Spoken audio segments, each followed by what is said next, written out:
Stay tuned. There's a gewaldige podcast. Rabbi Steve Geller does a gewaldige Zach, and that'll be coming out this week. Torah Giants on Chumash. Welcome to the weekly piece on the parsha from Torah Giants on Chumash, written by Rabbi Rabbi Goodman. Sit back and enjoy. Welcome to Torah Giants on Chumash. I'm Steve Geller. Man's search for knowledge is eternal and unending, but what is the secret to success in that arena? Genius is 1% inspiration and 99% perspiration.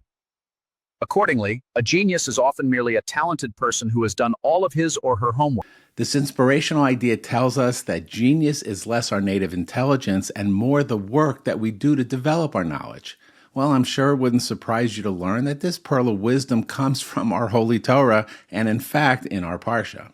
V'yata tedaber, and you shall speak, el kol chachmei leiv, to all that are wise-hearted, asher milesiv ruach chachma, whom I have filled with the spirit of wisdom. This pasuk introduces for the first time the term chacham leiv, after which it's found several other times in Tanakh. What does it mean, and how is it attained? Rav Chaim Shmulevitz, the legendary mashgiach of the Mir Yeshiva, discussed this subject in his Sichos Musar. We find later in Shmos Hashem's assertion, Uvelev kol chacham leiv, and in the hearts of all who are wise-hearted, nasati chachma, I have put wisdom. This tells us that one must ready himself with a wise heart in order to be granted wisdom. And how does one ready himself with a wise heart? Well, let's look at the case of Shlomo HaMelech when he asked to choose his one gift granted by Hashem to kings of Israel. Rather than wealth or long life, he chose wisdom. Hashem was pleased to give it to him and even complimented him on his choice.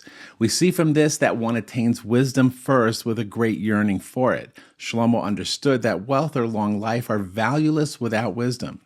In Parsha Shlach, Ramban tells us that the order of the names of the spies is based on their spiritual level, and Yoshua was listed fifth. The Baal HaTurim tells us that each spy was a chief over 50, the Sari Chamishim, meaning that there were 6,600 people greater than they were, the 6,000 chiefs over hundreds, and the 600 chiefs over thousands. So why then was Yehoshua chosen as the leader of Klal Yisrael over all the others? Well, it can only be because he was truly a man with the Spirit in him, as Hashem describes him to Moshe. As the Sforno comments on this phrase, Yehoshua was prepared to receive the light of the countenance of the living king. Apparently, one who works to attain wisdom in Torah as his supreme goal is even greater than one who gains these achievements by a superior native intelligence where things come easily. The person who works on attaining wisdom earns the special love and attention of Hashem himself, who then sees to it that he attains this lofty goal. And we can start working towards that goal by liking this video, subscribing to our YouTube channel, and hitting the share button to paste the link to this video into emails and texts to family and friends. Just that modest effort will be rewarded.